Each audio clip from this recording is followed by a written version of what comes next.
إن الحمد لله نحمده ونستعينه ونستغفره ونعوذ بالله من شرور أنفسنا وسيئات أعمالنا من يهده الله فلا مضل له ومن يضلل فلا هادي له وأشهد أن لا إله إلا الله وحده لا شريك له وأشهد أن محمدا عبده ورسوله صلى الله عليه وسلم. أما بعد فإن أصدق الحديث كتاب الله وخير الهدي هدي محمد صلى الله عليه وسلم وشر الأمور محدثاتها وكل محدثة بدعة وكل بدعة ضلالة وكل ضلالة في النار. أما بعد فتفسير سورة الشمس.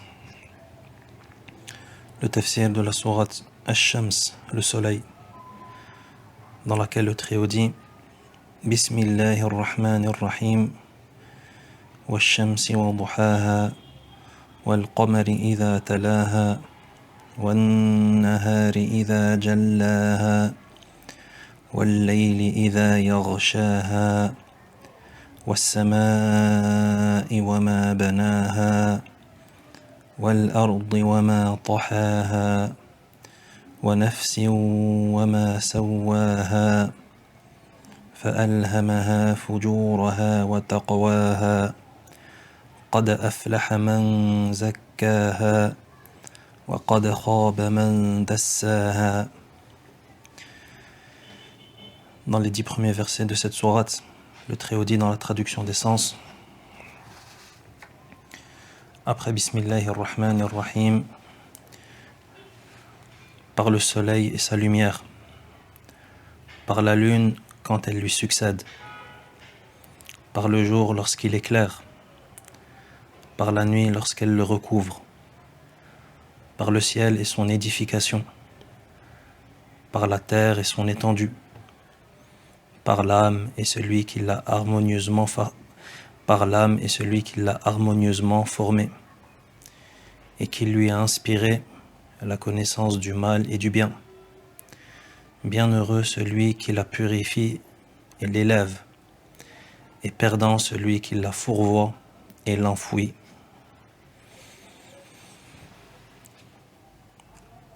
Le Cheikh Ibn Uthaymin rahimahullah dit dans l'explication de ces 10 premiers versets de sourate Ash-Shams,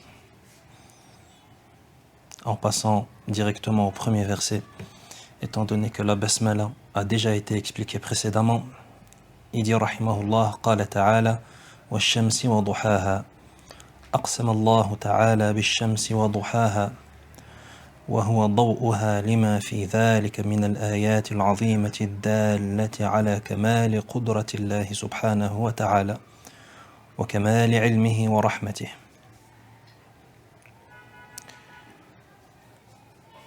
Le Très-Haut dit dans le premier verset de sourate Ash-Shams وَالشَّمْسِ وَضُحَاهَا, par le soleil et sa lumière.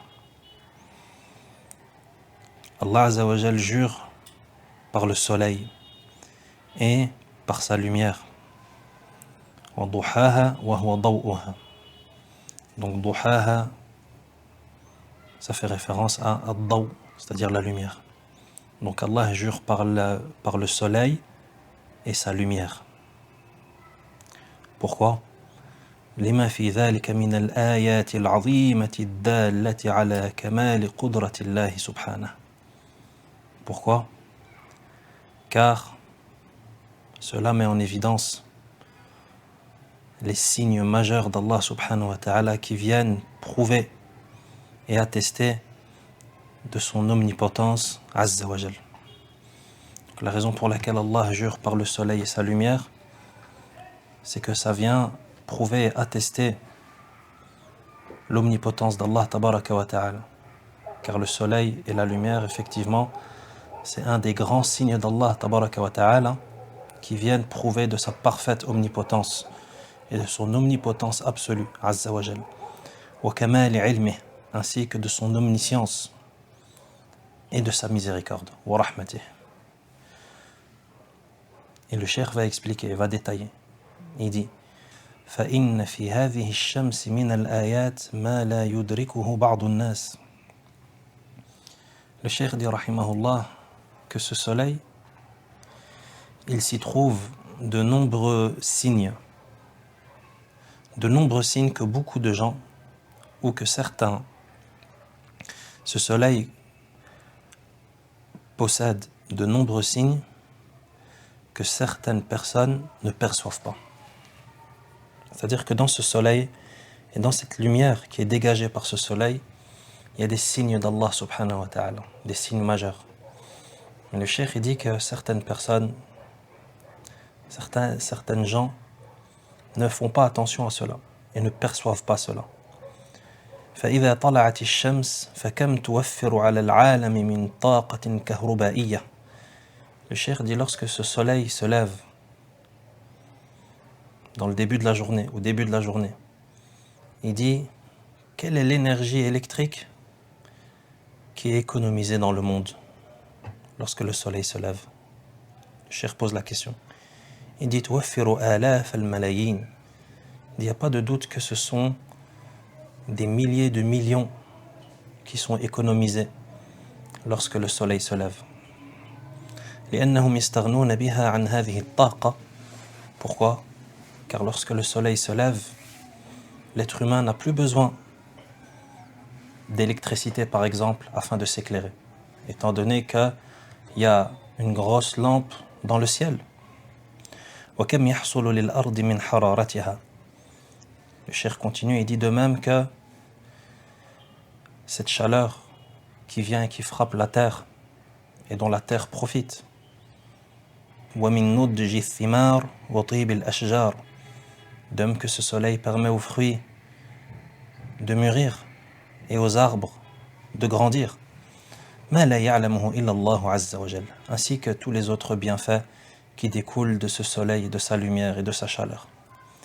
Tous les autres bienfaits que seul Allah peut compter et connaître à la perfection.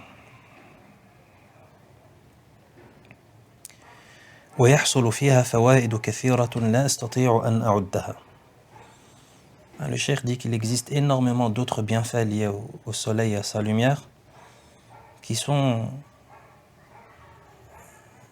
C'est pas possible de tout lister. C'est pas possible de faire une liste exhaustive de tous les bienfaits découlant du soleil tellement ils sont nombreux. لأن غالبها يتعلق في علم الفلك وعلم الأرض وجيولوجيا. Le cheikh dit, moi je ne peux pas lister tous les bienfaits qui découlent du soleil et de sa lumière, car la plupart de ces bienfaits sont en rapport avec l'astronomie, avec la science de la terre, avec la géologie, etc. لكنها من آيات الله العظيمة. Mais ce soleil et sa lumière font partie des signes majeurs d'Allah tabaraka wa ta'ala. Qu'Allah récompense le cheikh rahimahullah pour avoir fait cette belle remarque. Cette belle remarque, lorsqu'il a dit, lorsque le soleil se lève, quelle est la quantité d'énergie électrique qui est économisée sur Terre? Le cheikh, il a dit des millions, des milliers de millions. Or, ça, aujourd'hui, ce sont des chiffres qui peuvent être estimés. C'est des chiffres qui peuvent être estimés. C'est-à-dire, on peut essayer de mettre des chiffres là-dessus. Pourquoi? Parce qu'il y a des statistiques qui sont faites, des recherches qui sont faites par rapport à ça. C'est-à-dire que la puissance, ou plutôt l'énergie qui est émise par le soleil, elle peut être estimée. De même que l'énergie reçue par la planète Terre, provenant de ce soleil, peut être estimée. De même que nos besoins à nous, l'humanité sur Terre, nos besoins en énergie peuvent également être estimés. Et ça, c'est pas difficile à estimer. Il suffit d'additionner toutes les consommations en énergie dans le monde, que ce soit en électricité, en énergie fossile, etc. Donc, prenons quelques minutes pour voir cela plus en détail, pour mettre un peu de chiffres sur cette question qu'a posée le cheikh. Lorsque le soleil se lève, quelles sont les économies qui sont faites? pour qu'on prenne conscience qu'en réalité on ne vaut rien du tout et qu'en réalité on dépend complètement d'Allah tabaraka wa ta'ala et qu'on est pauvre, qu'on est indigent vis-à-vis d'Allah subhanahu wa ta'ala. L'être humain pense qu'il est riche et qu'il possède et qu'il possède. Taïb, voyons si le soleil ne se lève pas une journée, qu'est-ce qui va se passer en termes de consommation d'énergie, etc. Ils te disent que la consommation énergétique mondiale, ça inclut toutes les formes d'énergie utilisées par l'humanité pour ses activités.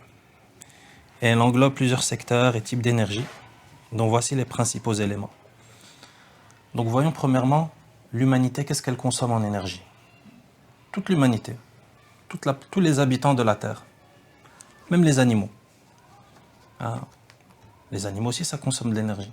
Imaginons par exemple, je ne sais pas moi, des animaux dans un zoo. Il faut bien les soigner, il faut bien les nourrir, il faut bien les transporter, tout ça, ça consomme de l'énergie.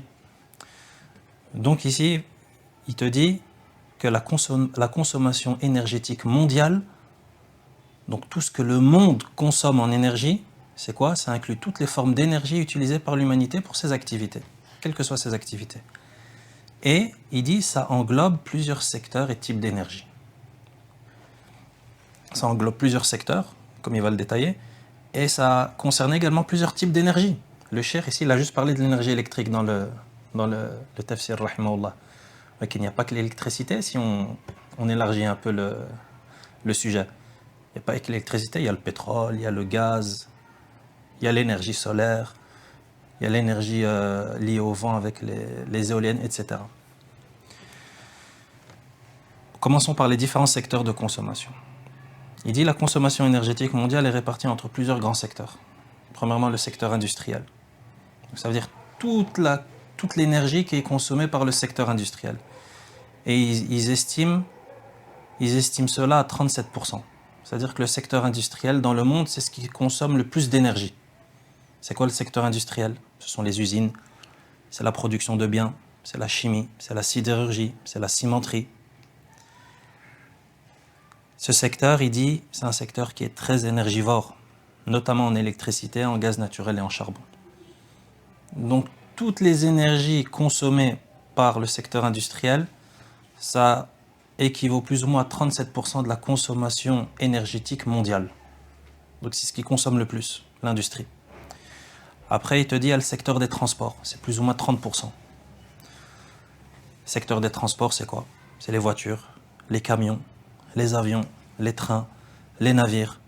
Et il te dit, c'est principalement alimenté par des carburants fossiles, tout cela, bien entendu. Pétrole, kérosène, gaz. Ainsi que, il prend en compte le développement de l'électrification, aujourd'hui avec l'avènement des voitures électriques, des trains, transports en commun, etc. Ensuite, il y a également le secteur résidentiel. Ça aussi, ça consomme de l'énergie. Ils estiment cela à 22% de la consommation mondiale. Donc c'est quoi? C'est la consommation d'énergie dans les logements. C'est-à-dire quand tu es chez toi à la maison, tu te chauffes, le chauffage, la climatisation, l'eau chaude, l'éclairage, les appareils électriques. Tout ça, ça consomme de l'énergie. Donc ça, c'est 22%. Ensuite, il y a ce qu'on appelle le secteur tertiaire, c'est-à-dire les services et les commerces. Et ils estiment cela à plus ou moins 9%. C'est quoi ce secteur? Ce sont les bureaux, les hôpitaux, les écoles, le commerce, etc. Et enfin, le secteur agricole, ça c'est plus ou moins 2%. Ça consomme de l'énergie au niveau de l'irrigation, irriguer les champs, etc. La transformation des produits agricoles, les serres qu'on chauffe, tout ça, ça consomme de l'énergie. Donc voilà pour les différents secteurs de consommation. Lorsqu'on dit que le monde consomme de l'énergie, c'est comme ça qu'il faut répartir cette consommation d'énergie entre les différents secteurs. Alors, quels sont les différents types d'énergie consommée?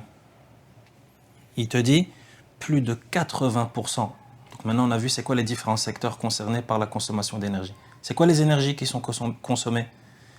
Plus de 80%, ce sont des énergies fossiles. Énergie fossile, c'est-à-dire pétrole, charbon et gaz naturel. 80% d'énergie fossile. Dans ces 80%, il te dit 31% de pétrole, 26% de charbon et 23% de gaz naturel. Donc 80% de la consommation mondiale d'énergie provient des énergies fossiles. c'est-à-dire pétrole, charbon, gaz naturel. Et les 20% restants, c'est l'électricité. Cheikh Rahimahullah, il parle juste de 20%. Bien entendu, c'est sûr qu'il ne visait pas seulement l'électricité. Mais lorsqu'on fait une analyse plus globale, on se rend compte qu'en réalité, l'électricité, c'est juste 20% de la consommation mondiale en énergie. Ce qui est très peu en réalité. Ça veut dire que 80% de nos besoins en énergie, où est-ce qu'on va les chercher? Dans les énergies fossiles. Pétrole, charbon, gaz naturel. Cette énergie fossile, c'est qui l'a inventé? C'est qui l'a fabriqué? C'est pas un don d'Allah subhanahu wa ta'ala? Falmuhim. Ensuite, il parle également des énergies renouvelables, bien entendu, et de l'énergie nucléaire. L'énergie nucléaire qui nous permet de produire de l'électricité, entre autres. Taïb, pourquoi est-ce qu'on dit tout ça? Il dit, en 2022, la consommation énergétique mondiale a été estimée à 180 000 TWh. 180 000 TWh. Nous, on connaît les kilowattheures. Généralement, dans les maisons, etc. C'est comme ça qu'on compte l'électricité, les kilowatts. Bien entendu, lorsqu'on parle de consommation à ce type d'échelle au niveau mondial, on va vite se perdre avec les kilos. Voilà pourquoi est-ce qu'il parle de térawattheures. Téra. Kilo, c'est 1000, n'est-ce pas? Quelqu'un qui fait 1 kilo, 1 kilogramme, c'est 1000 grammes. 1 kilomètre, c'est 1000 mètres. 1 kilowattheure, c'est 1000 watts, n'est-ce pas? Téra, c'est combien? Téra, c'est 10 exposant 12. Donc, 1000 milliards. 1 téra, c'est 1000 milliards.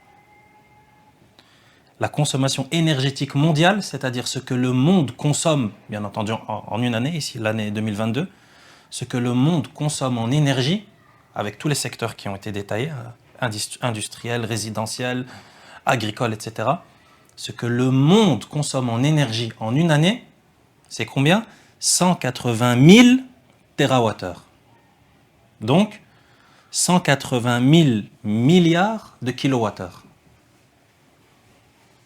Si tu veux les chiffres en kilowatts, comme ça tu fais la comparaison avec ton compteur électrique à la maison.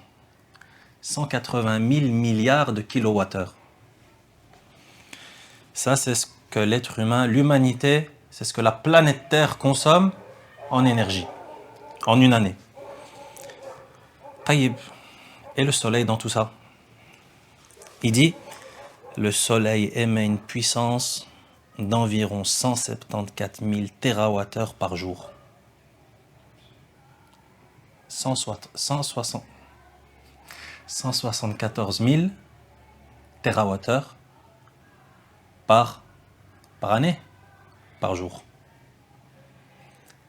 Et l'humanité, elle consomme combien en une année? 180 000 térawattheures.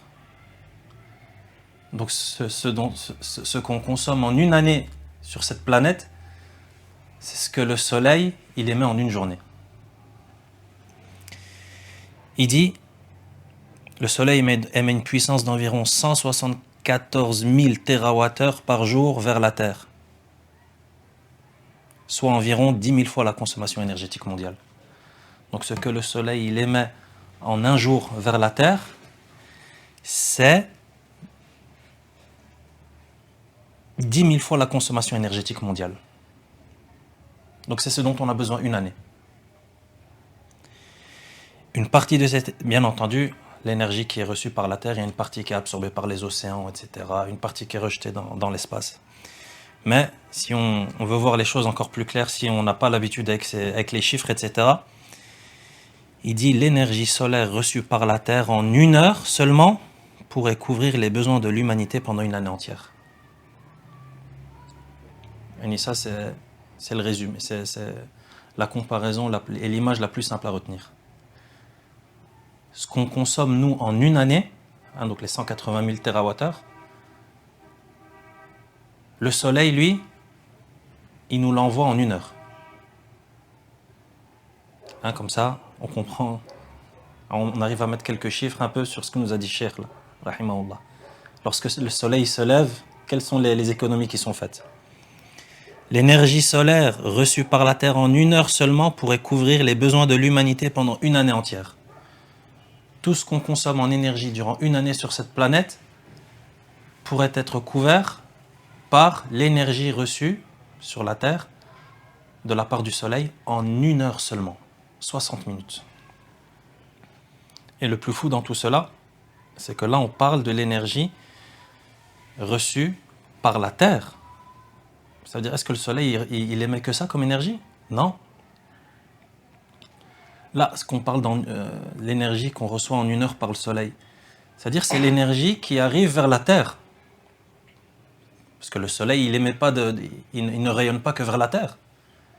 La Terre, elle se situe à 150 millions de kilomètres du Soleil. Ça veut dire le Soleil, il émet de l'énergie. Est-ce que toute cette énergie, elle se concentre sur la Terre? Non, nous on reçoit qu'une toute petite partie de l'énergie solaire en réalité. Mais cette infime partie de l'énergie solaire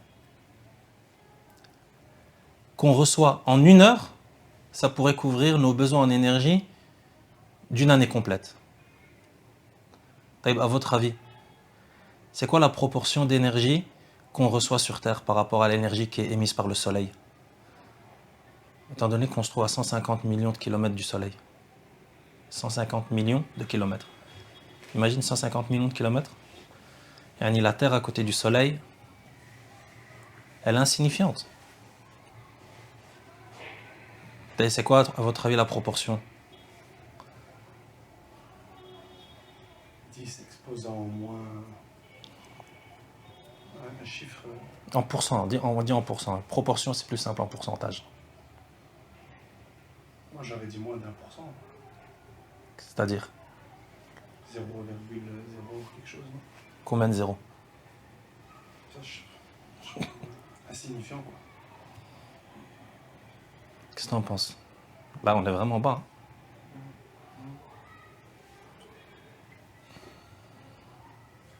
0,00. Aussi, dans les... Il y a combien de zéros? Moins de 10 ou bien plus de 50 ou bien plus de 100? Non, ça aussi c'est un calcul qui n'est pas compliqué à faire en réalité. Mathématiquement, c'est pas difficile à faire. Parce qu'il faut juste faire la proportion entre le disque terrestre et la sphère qui se trouve autour du Soleil et dans laquelle se trouve la Terre. Le mot est pas rentrer dans les détails, mais c'est pas compliqué à faire. Et on arrive à quel résultat? À 0,00045%. Donc 0,5045%. Ça, c'est la proportion d'énergie solaire qu'on reçoit. C'est-à-dire on reçoit même pas 1% de l'énergie qui est émise par le Soleil. Et malgré cela, ce qui est émis en 1 heure, ça couvre tous les besoins d'une année. Fatabarakallahu ahsanul khaliqin. La personne, lorsqu'elle médite sur ces choses, se rend compte qu'elle est rien du tout et elle se rend compte de la perfection et de l'omnipotence de son Seigneur, tabaraka wa ta'ala. Hein, lorsqu'Allah Azza wa Jal dit « Wash-shamsi wa duhaha », c'est pas pour rien. « Wash-shamsi wa duhaha ». « Wal-qamari idha talaha » Deuxième verset. Par la lune quand elle lui succède. « Qila idha talaha fi s-sayr » wa qila idha talaha fi l-ida'a. وقيل إذا تلاها في الإضاءة. Dans le deuxième verset, le Très-Haut dit par la lune quand elle lui succède. Le cheikh dit que la succession qui est voulue dans ce verset, c'est soit la succession dans la course, soit la succession dans l'éclairage et le rayonnement. Le cheikh va expliquer. وما دامت الآية تحتمل هذا وهذا فإن القاعدة في علم التفسير أن الآية إذا احتملت معنيين لا تعارض بينهما وجب الأخذ بهما جميعا لأن الأخذ بالمعنيين جميعا أوسع للمعنى. Donc le cheikh explique qu'il y a deux interprétations ici dans ce verset. C'est que soit ce qui est voulu c'est la lune qui succède au soleil dans la course, soit la lune qui succède au soleil dans le rayonnement et l'éclairage. Et le cheikh dit que les deux interprétations sont correctes. Pourquoi? Toujours en vertu de cette règle qui nous dit que lorsqu'il y a plusieurs interprétations possibles au verset, par exemple il y a deux interprétations à un verset et qu'il n'y a pas de contradiction, c'est-à-dire le fait d'imputer ces deux interprétations à ce verset, ça ne provoque et ça ne cause aucune contradiction dans le verset, il nous est obligatoire d'imputer tous les deux interprétations à ce verset. Pourquoi? Parce que ça vient enrichir le sens du verset et ça vient prouver, mettre en évidence la rhétorique et la profondeur du Coran. Le cheikh dit فنقول إذا تلاها في السير لأن القمر يتأخر كل يوم عن الشمس فبينما تجده في أول الشهر قريبا منها في المغرب إذا هو في نصف الشهر أبعد ما يكون عنها في المشرق لأنه يتأخر كل يوم أو إذا تلاها في الإضاءة. La première interprétation, c'est-à-dire le fait que la lune succède au soleil dans la course, ça signifie, ou plutôt ça fait référence au fait qu'effectivement, c'est ce qui se passe. C'est-à-dire que la lune dans le ciel par rapport au soleil, lorsque tu regardes le ciel, au début du mois hégirien, la lune elle est très proche du soleil.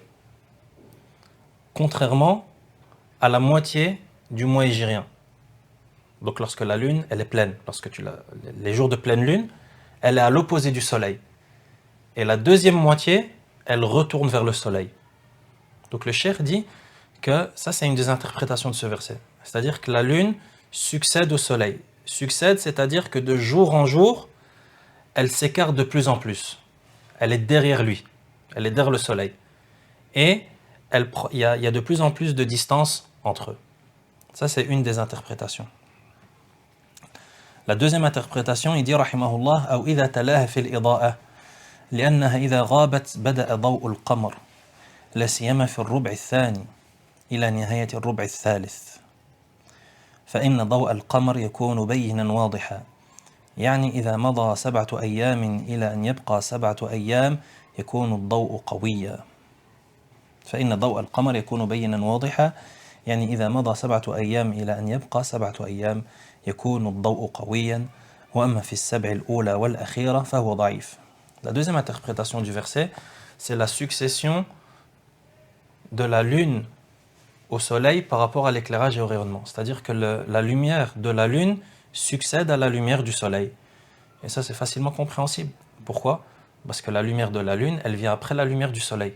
C'est-à-dire lorsque le soleil se couche, c'est la lune qui sort et qui éclaire à son tour. La lune, elle éclaire aussi. Mais bien entendu, l'éclairage de la lune est beaucoup moins intense que l'éclairage du soleil. Et le cheikh dit l'éclairage de la lune, le moment où il est le plus intense, c'est dans les deuxième et troisième quarts du mois hégirien. Les deuxième et troisième quarts du mois hégirien, du mois lunaire. Pourquoi? Parce que le deuxième et le troisième quart, ça vient entourer la moitié du mois lunaire, à savoir les jours de pleine lune. C'est-à-dire c'est dans ces jours où l'éclairage de la lune est le plus intense. Par contre, le premier et le dernier quart du mois lunaire, ce sont les jours, ou plutôt les nuits, où l'éclairage de la lune est le plus faible. Donc ça, c'est la deuxième interprétation. C'est-à-dire que la lumière de la lune succède à la lumière du soleil. وعلى كل حال فإن إضاءة القمر لا تكون إلا بعد ذهاب ضوء الشمس كما هو ظاهر فأقسم الله تعالى بالشمس لأنها آية النهار وبالقمر لأنه آية الليل. Le cheikh dit en conclusion, il est évident que la lune, avec sa lumière, avec son éclairage, elle vient succéder à la lumière du soleil la journée, et ça c'est quelque chose d'évident. Et Allah subhanahu wa ta'ala dans ces versets, il jure par le soleil. Pourquoi? Car le soleil c'est le signe de la journée, et par la lune, car la lune c'est le signe de la nuit. Ensuite, le Très-Haut dit وَالنَّهَارِ إِذَا جَلَّاهَا وَاللَّيْلِ إِذَا يَغْشَاهَا. Dans les 3e et 4e versets, le Très-Haut dit par le jour lorsqu'il éclaire et par la nuit lorsqu'elle le recouvre. Le cheikh il dit mutaqabilat. Encore une fois, dans les 3e et 4e versets, on a encore les opposés qui reviennent. Le jour au 3e verset et la nuit au 4e verset. وَالنَّهَارِ إِذَا جَلَّاهَا إِذَا جَلَّ الْأَرْضُ وَبَيَّنَهَا وَوَضَّحَهَا. 3e verset, par le jour lorsqu'il éclaire, il éclaire, c'est-à-dire il met en évidence. بَيَّنَهَا وَوَضَّحَهَا لأنه نهار تتبين به الأشياء وتتضح. Pourquoi? Car effectivement c'est la journée que tout s'éclaire et que tout devient clair. والليل إذا يغشاها إذ يغطي الأرض حتى يكون كالعباءة المفروشة على شيء من الأشياء. 4e verset, le Très-Haut dit dans la traduction des sens والليل إذا يغشاها, par la nuit lorsqu'elle le recouvre, c'est-à-dire lorsqu'elle recouvre la terre. Donc le 3e verset, par le jour lorsqu'il éclaire. Lorsqu'il éclaire quoi? Il éclaire la terre, il éclaire le monde. Et 4e verset, par la nuit, lorsqu'elle le recouvre, ou lorsqu'elle la recouvre, la terre. Le cheikh dit effectivement, c'est ce qui se passe la nuit. C'est-à-dire que la nuit, elle vient recouvrir la terre comme si une cape ou une couverture était posée sur la terre, se répandait sur la terre. وهذا يتضح جليا فيما إذا غابت الشمس وأنت في الطائرة تجد أن الأرض سوداء تحتك لأنك أنت الآن تشاهد الشمس لارتفاعك لكن الأرض التي تحتك حيث غربت عليها الشمس تجدها سوداء كأنها مغطاة بعباءة سوداء وهذا معنى قوله والليل إذا يغشاها. Le fait que la nuit elle vient recouvrir la terre, le cheikh il dit ça c'est une scène qui peut être qui est remarquable et exceptionnelle lorsque tu te trouves dans un avion au moment du coucher du soleil. Qu'est-ce qui se passe? Il dit qu'il y a un moment, tu vas remarquer que la terre, le sol, à basse altitude, il est noir, alors que toi tu vois le soleil. Pourquoi? Parce que toi, par rapport au soleil, étant donné que tu es en altitude, tu es à des milliers de mètres de la surface de la Terre, tu vois encore le soleil. Donc pour toi, dans l'avion, le soleil ne s'est pas encore couché. Mais ceux qui se trouvent sur Terre, le soleil s'est couché. Ça veut dire que c'est la nuit. Et ça, tu peux le voir lorsque tu es en avion. C'est-à-dire que toi, tu vois le soleil, mais tu vois que la Terre, elle est noire. Et le cheikh, il dit, tu vois comme si, effectivement, il y avait une cape qui recouvrait progressivement la Terre. Une cape noire. Ensuite, le Très-Haut dit وَالسَّمَاءِ وَمَا بَنَاهَا وَالْأَرْضِ وَمَا طَحَاهَا. Par le ciel et son édification, par la terre et son étendue. وَالسَّمَاءِ وَالْأَرْضِ مُتَقَابِلَاتٍ. Le cheikh dit السَّمَاء وَالْأَرْضِ مُتَقَابِلَاتٍ. Encore une fois, le cheikh attire notre attention sur le fait que dans ces 5e et 6e versets, on a encore les opposés qui reviennent. Le ciel et la terre. والسماء وما بناها قال المفسرون إنما هنا مصدرية أي والسماء وبنائها والسماء وبنائها لأن السماء عظيمة بارتفاعها وسعتها وقوتها. Le cheikh dit ici dans le 5e verset والسماء وما بناها, par le ciel et son édification. Il dit c'est comme ça qu'il faut comprendre le verset. C'est-à-dire que وما بناها, ça signifie وبنائها. Donc comme ça a été traduit, par le ciel et son édification. Pourquoi est-ce qu'Allah Azza wa Jal jure par le ciel et son édification, sa construction? لأن السماء عظيمة, car effectivement ce ciel il est énorme, il est grand, il est élevé, il est large. وقوتها, de même que ce ciel il est fort. وغير ذلك مما هو من آيات الله فيها. Et tous les autres signes d'Allah qu'on retrouve dans ce ciel.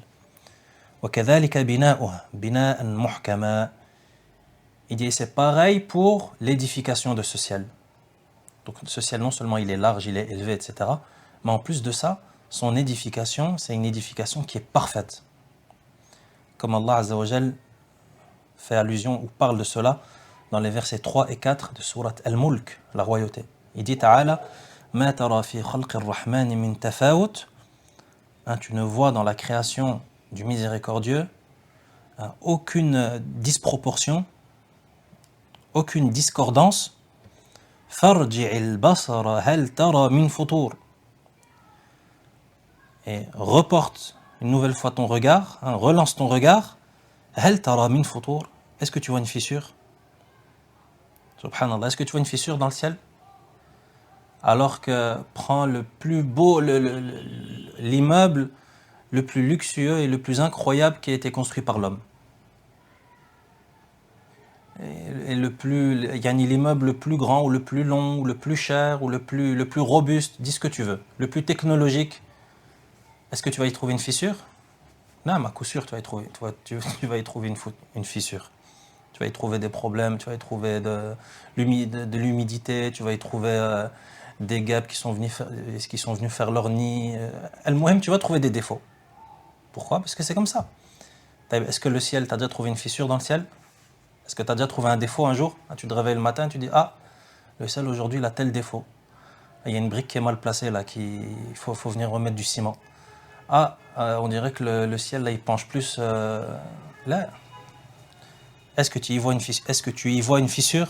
ثم ارجع البصر كرتين ينقلب إليك البصر خاسئا وهو حسير.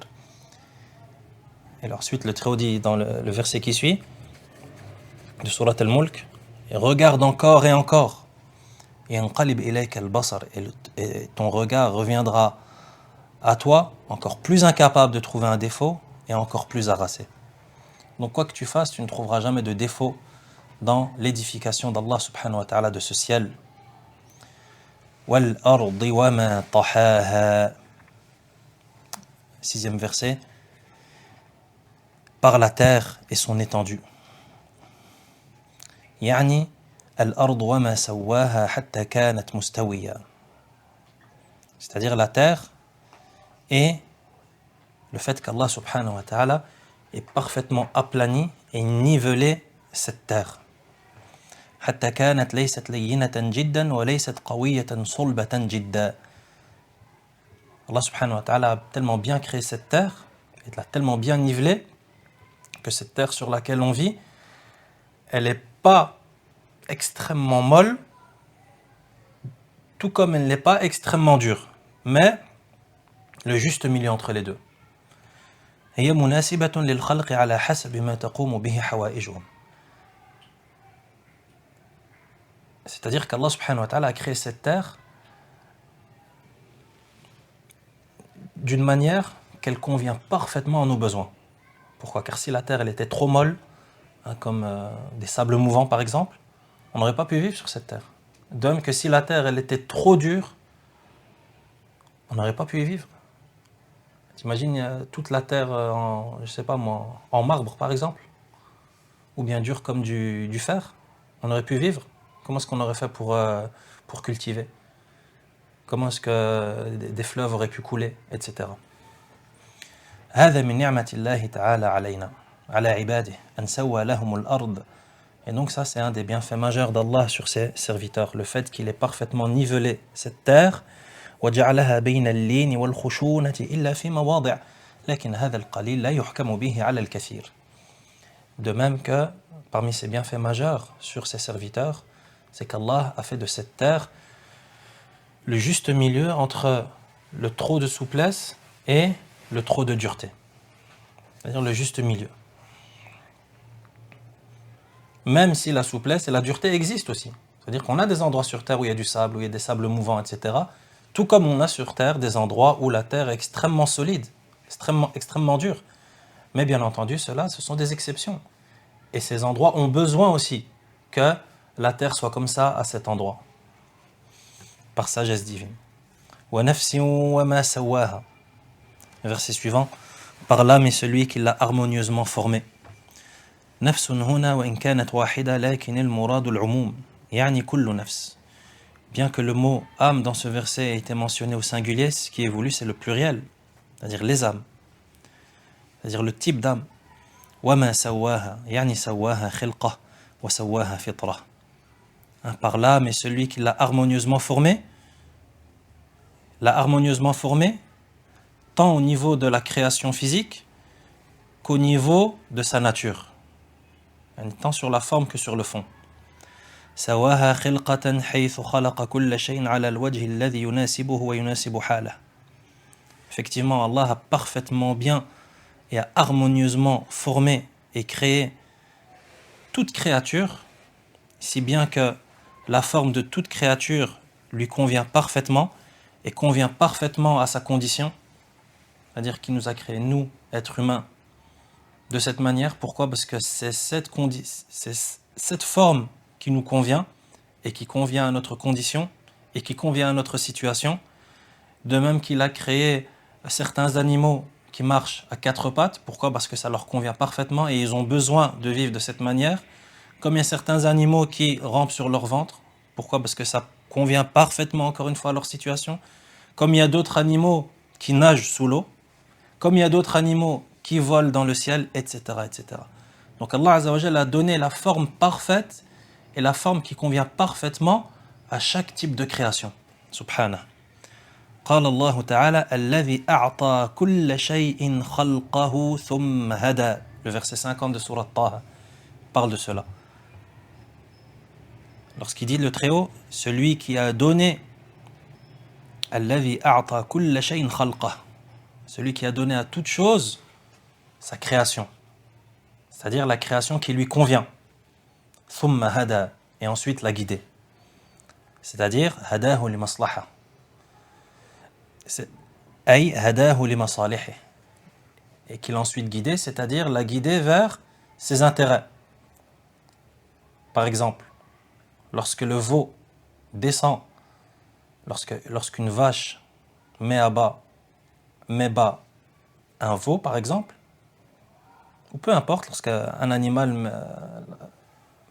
met bas un autre animal, un petit, Allah Azza wa Jalla guide aussi ce petit. Pourquoi ? Parce que quelle est la première chose que fait le petit lorsqu'il est né ? Il va vers sa mère afin de boire, afin de boire de son lait. Et qui lui a dit d'aller boire de son lait ? Qui lui a appris ? C'est sa mère qui lui a appris ? Là, c'est Allah qui l'a guidé vers ses intérêts. Hadahu li masalihi. Allah l'a guidé vers ses intérêts. وكذلك سواه فطرة لا ولا سيما البشر. Comme lorsqu'on parlait du petit qui apprend à marcher. Qui a dit au petit de marcher ? Il y a quelqu'un qui lui a enseigné ? Le petit ne comprend rien. Voilà, c'est Allah qui le guide vers ses intérêts. وكذلك سواه فطرة ولا سيما البشر فإن الله جعل فطرتهم هي الإخلاص والتوحيد. De même qu'Allah a harmonieusement et parfaitement bien formé la création au niveau de la fitra, au niveau de la nature, particulièrement avec l'être humain. Car Allah a créé l'être humain avec une nature qui est basée sur la sincérité et le tawhid. Comme le dit le Très-Haut dans le verset 30 de Sourate Ar-Rum, les Romains, فَأَقِمْ وَجْهَكَ لِلدِّينِ حَنِيفًا. Dirige ton être vers la religion exclusivement pour Allah. فِطْرَةَ اللَّهِ الَّتِي فَطَرَ النَّاسَ عَلَيْهَا. Telle est la nature qu'Allah a originellement donnée aux hommes, pas de changement à la création d'Allah. Donc Allah, il a créé les hommes avec une fitra qui est propre, qui est saine, qui est pure. Donc Allah Azza wa Jal, non seulement il a harmonieusement formé et créé l'être humain au niveau de la forme, mais également du fond. Et comme a dit le prophète sallallahu alayhi wa sallam dans le hadith, que tout nouveau-né naît avec cette fitra, avec cette nature originelle qui est saine, qui est propre, qui est pure. فَأَلْهَمَهَا وَنَفْسٍ وَمَا سَوَّاهَا. Verset suivant, فَأَلْهَمَهَا فُجُورَهَا وَتَقْوَاهَا. Et qui lui a inspiré la connaissance du mal et du bien. أي الله عز وجل ألهم هذه النفوس فجورها وتقواها. C'est-à-dire qu'Allah a inspiré à ces âmes, c'est-à-dire qu'Allah Azza wa Jalla, après avoir dit qu'il a parfaitement bien créé et harmonieusement formé cette âme par laquelle il a juré, il dit qu'à ces âmes, il leur a inspiré fujuraha wa taqwaha. Yani le mal et le bien, ou la débauche et la piété. بدأ بالفجور قبل التقوى مع أن التقوى لا شك أفضل قالوا مراعاة لفواصل الآيات. Pourquoi est-ce que Allah Azza wa Jal commence par le fujur avant la taqwa? Pourquoi est-ce qu'Allah commence par le mal avant le bien alors que le bien est meilleur que le mal? Il n'y a pas de doute. Ils ont dit, encore une fois, pour respecter la fin des versets. Hein? وَنَفْسٍ وَمَا سَوَّاهَا فَأَلْهَمَهَا فُجُورَهَا وَتَقْوَاهَا. فُجُورَهَا وَتَقْوَاهَا. الفجور هو ما يقابل التقوى. Donc al-fujur dans le verset c'est l'opposé de la taqwa. Donc encore une fois on a les opposés qui reviennent.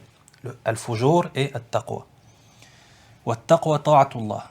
Et la taqwa c'est l'obéissance à Allah. Alors que al-fujur ma'asiyatullah. Et al-fujur c'est la désobéissance à Allah.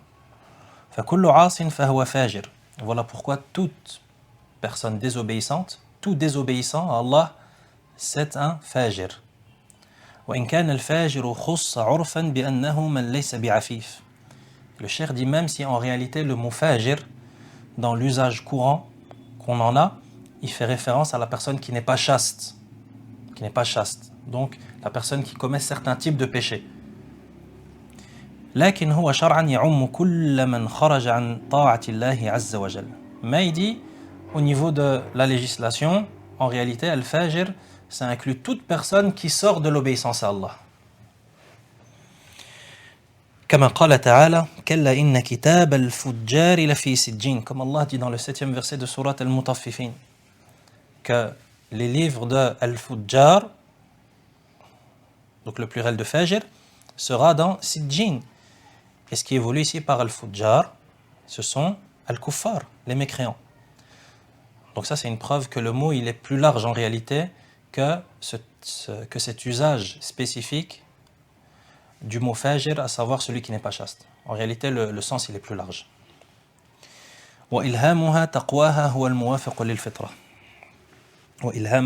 وإلهامها تقواها هو الموافق للفطرة لأن الفجور خارج عن الفطرة لكن قد يلهمه الله بعض النفوس لانحرافها. Lorsqu'Allah Azza wa Jal dit qu'il inspire à ses âmes, lorsqu'il leur inspire la piété, at-taqwa, l'obéissance, le cheikh dit ça, c'est ce qui convient et c'est ce qui est en accord avec la fitra, la saine nature. Pourquoi? Parce qu'Allah nous a créés sur cette saine nature. Et le fait qu'Allah nous inspire le bien, ça convient parfaitement et c'est en accord avec la saine nature de l'être humain. Il dit par contre, لأن الفجور خارج عن لأن الفجور خارج عن الفطرة لكن قد يلهمه الله بعض النفوس لانحرافها. Par contre, al-fujur, la désobéissance, qui est citée ici dans le verset, خارج عن الفطرة, elle s'oppose à cette fitra, étant donné que nous on a été créés, comme le cheikh l'a dit, sur al-ikhlas et le tawhid. Ça aussi c'est très très fort si on médite sur cela, on se rappelle de ces sens. Il faut se concentrer sur ça. Pourquoi? Parce que ça vient répondre à beaucoup de questions qui sont posées à ce sujet. Et ceux qui disent oui, mais que dire des gens qui n'ont jamais vécu dans de sociétés musulmanes, etc. Comment Non. Et Allah Azza wa Jal les a créées musulmanes. Ça veut dire qu'en elles, quelque part en elles, il y a quelque chose qui les pousse vers le bien. Pourquoi? Parce que c'est comme ça qu'Allah nous a créés. Allah il nous a créés avec cette recherche incessante du bien et de la vérité. C'est-à-dire que même celui qui n'a pas forcément grandi dans des sociétés musulmanes et qui a juste entendu parler de l'islam ou du prophète sallallahu alayhi wa sallam ou du Coran, elle se doit d'aller chercher et d'aller se renseigner. C'est une obligation pour elle. Allah Azza wa Jal nous a donc créés sur cette sincérité et sur le tawhid. C'est-à-dire que normalement l'être humain lorsqu'il n'est pas sur le tawhid, il se sent pas bien. Pourquoi? Parce que son logiciel, il a été piraté. Donc il doit s'en rendre compte. Il le sait lui-même. Il sait que son logiciel, il ne tourne pas comme il faut. Pourquoi? Parce qu'il y a un virus. C'est quoi ce virus? C'est le shirk. Donc le cheikh, il dit ici que Al-fujur kharijun anil fitra. Ce mal, cette désobéissance, elle s'oppose à cette nature originelle avec laquelle Allah nous a créés. Il dit لكن قد يلهمه الله بعض النفوس لانحرافها. Par contre, Allah peut inspirer ce mal et cette désobéissance à certaines personnes, à certaines âmes. Pourquoi? لانحرافها, en raison de leur déviance et de leur égarement. Car la justice divine, pour que personne vienne et dise ah mais c'est Allah qui a inspiré le mal à telle personne. Naam, Allah a inspiré le mal après que la personne ait dévié. Quelle est la preuve de cela? Allah Azza wa Jal dit فَلَمَّا زَاغُوا أَزَاغَ اللَّهُ قُلُوبَهُمْ. Sourate As-Saf, verset 5. Lorsqu'ils ont dévié, Allah a fait dévier leur cœur. Nas'Allah al-afiyah. D'où l'importance de toujours et de fournir tous les efforts possibles et imaginables et nécessaires afin de cheminer sur la droiture. Pourquoi? Parce que le fait de dévier physiquement, ça va causer la déviance du cœur. Celui qui dévie, Allah va faire dévier son cœur. Comme il le dit lui-même. فَلَمَّا زَاغُوا, lorsqu'ils ont dévié, lorsqu'ils ont dérivé, Allah a fait dévier leur cœur. Donc la déviance du cœur, c'est la conséquence de l'être humain. Wallahu ta'ala la yudhimu ahada. Et Allah ne commet d'injustice avec personne. Ça, c'est la grande règle qu'il ne faut jamais oublier quand on parle de ce genre de sujet. Yani, quelle que soit la question qui est posée, ou quel que soit le problème ou l'incompréhension dans un sujet de la religion, surtout dans ce genre de sujet, il faudra toujours qu'on travaille sous cette coupole, qu'Allah ne commet aucun gramme d'injustice. Jamais on sortira de cette coupole. Celui qui comprend bien cela, alhamdulillah, tout sera clair. Et même s'il y a certains points ou certains détails qui posent des problèmes et qui ont besoin de certaines réponses précises, il n'empêche que moi, de toute façon, je suis toujours sur le bateau de Allah ne commet aucun gramme d'injustice. Est-ce qu'Allah peut être injuste envers quelqu'un? Abadan, c'est impossible. Pourquoi? Parce qu'Allah s'est interdit l'injustice à lui-même, subhanallah, comme c'est venu dans le hadith. Allah Azza wa Jal, non seulement il a interdit l'injustice à ses serviteurs, mais il l'a interdit à lui-même. حرم الظلم على نفسه.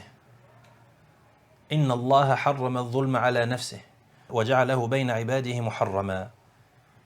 Yani Allah s'est interdit l'injustice à lui-même. Comment est-ce qu'il pourrait commettre l'injustice, subhanahu wa ta'ala?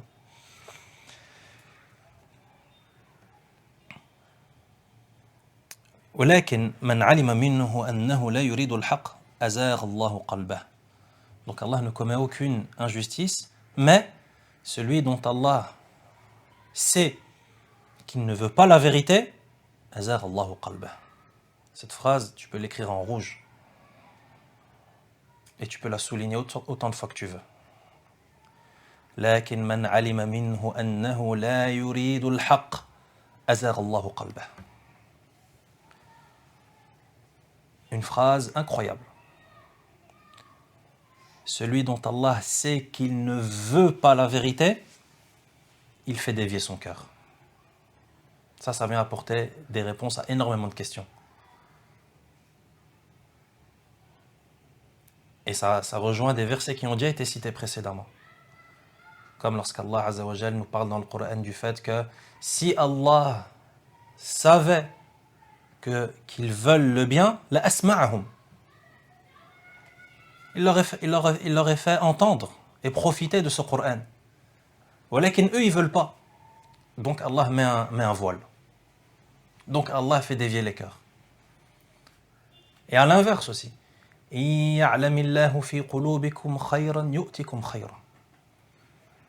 Allah sait que dans vos cœurs il y a du bien, il va vous donner du bien. Pourquoi? Al-jaza'u min jinsil amal. Car la rétribution, elle dépend de ton action. Si tu fais le bien, Allah va te donner le bien. Si tu as du bien en toi, Allah va te donner le bien. Si tu as du mal, ne t'étonne pas du résultat. Donc nous, qu'est-ce qui nous incombe? Il nous incombe de montrer à Allah qu'on est des gens bien. ou de montrer à Allah du bien. Il faut qu'on montre à Allah du bien. Une bonne intention, un bon fond, un bon comportement, une poitrine qui est saine, une poitrine qui est pure, etc. Et après, le bien va déferler, incha'Allah, tabaraka wa ta'ala. قد أفلح من زكاها. Et si vous remarquez, depuis le début de la sourate, Allah jure. وَالشَّمْسِ وَضُحَاهَا. Il jure par le soleil et sa lumière. وَالْقَمَرِ إِذَا تَلَاهَا. Et la lune qui le suit. وَالنَّهَارِ إِذَا جَلَّاهَا. Il jure par la journée et la journée lorsqu'elle l'éclaire. Par le jour lorsqu'il l'éclaire. وَاللَّيْلِ إِذَا يَغْشَاهَا. Par la nuit lorsqu'elle le recouvre. وَالسَّمَاءِ وَمَا بَنَاهَا. Par le ciel et son édification. وَالْأَرْضِ وَمَا طَحَاهَا. Par la terre et son étendue. وَنَفْسٍ وَمَا سَوَّاهَا. Par l'âme et celui qui l'a harmonieusement formé. فَأَلْهَمَهَا فُجُورَهَا وَتَقْوَاهَا. Et qui lui a inspiré la connaissance du mal et du bien. Pourquoi est-ce qu'Allah jure par tout ça? Pour l'instant, c'est toujours pas venu. Et ça vient là tout de suite. Donc regarde combien de fois Allah a juré et quelles sont les choses par lesquelles Allah a juré. Des choses incroyables, des choses grandioses, comme on l'a vu avec le soleil. Juste avec le soleil, quelques chiffres et t'as la tête qui tourne. Juste avec le soleil. Sans parler de la lune, sans parler de la journée, sans parler de la nuit, sans parler de tout le reste. Et on était à 0,00045%. Toutes ces choses, Allah jure sur elles. Pourquoi? Pour ça. قَدْ أَفْلَحَ مَنْ زَكَّاهَا. Bienheureux celui qui l'a purifié et l'élève. En parlant de son âme. Bienheureux est celui qui la purifie et l'élève. Regarde l'importance de purifier son âme. Regarde combien de fois est-ce qu'Allah a juré et par quoi il a juré. Pour montrer l'importance de ce sujet. Purifier son âme, la nettoyer, l'épurer, la faire sortir des ténèbres vers la lumière. قد أفلح أي فاز بالمطلوب ونجا من المرهوب. Qu'est-ce que ça signifie? قد أفلح aura réussi, celui qui la purifie. Réussi, c'est-à-dire فاز بالمطلوب. Ça veut dire qu'il aura gagné ce qui est voulu, ce qui est bien. ونجا من المرهوب. Et il sera épargné, il sera sauvé de ce dont il faut être sauvé. Man zakkaha, ay man zakka nafsah. Celui qui la purifie, c'est-à-dire celui qui purifie son âme. وليس المراد بالتزكية هنا التزكية المنهي عنها في قوله تعالى فلا تزكوا أنفسهم. Et ce qui est voulu ici par la purification, ce ne sont pas les éloges. Comme Allah dit dans le verset 32 de Surat An-Najm, فلا تزكوا أنفسكم. Ne purifiez pas vos âmes dans le sens, ne faites pas vos propres éloges. Mais ce qui est voulu ici, c'est la purification de l'âme. والمراد بالتزكية هنا أن يزكي نفسه بإخلاصها. Purifier son âme à travers la sincérité. من إخلاصها من الشرك. C'est-à-dire en purifiant son âme de toute forme de polythéisme. وشوائب المعاصي. Ainsi que toute forme de désobéissance. حتى تبقى زكية طاهرة نقية. Afin que cette âme demeure pure, propre et épurée. وَقَدْ خَابَ مَنْ دَسَّاهَا. Verset suivant. Et perdant est celui qui la fourvoie et l'enfouit.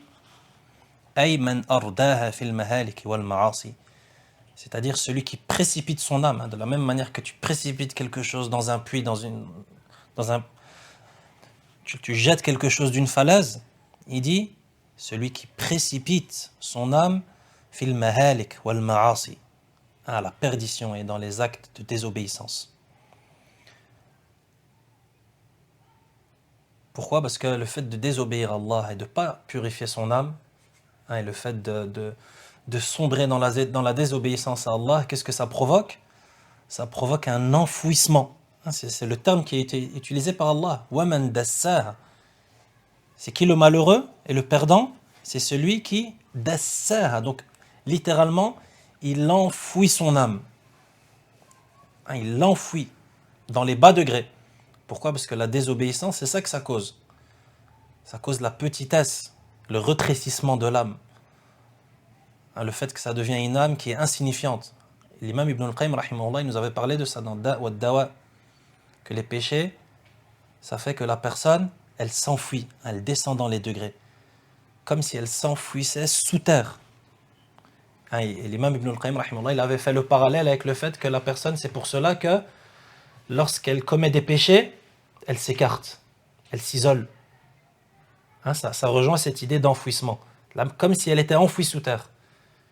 Pourquoi ? Parce qu'elle sait que les péchés, c'est pas quelque chose dont on se vante. Et qu'est-ce qu'il aurait dit, rahimahullah, s'il aurait vu notre époque ?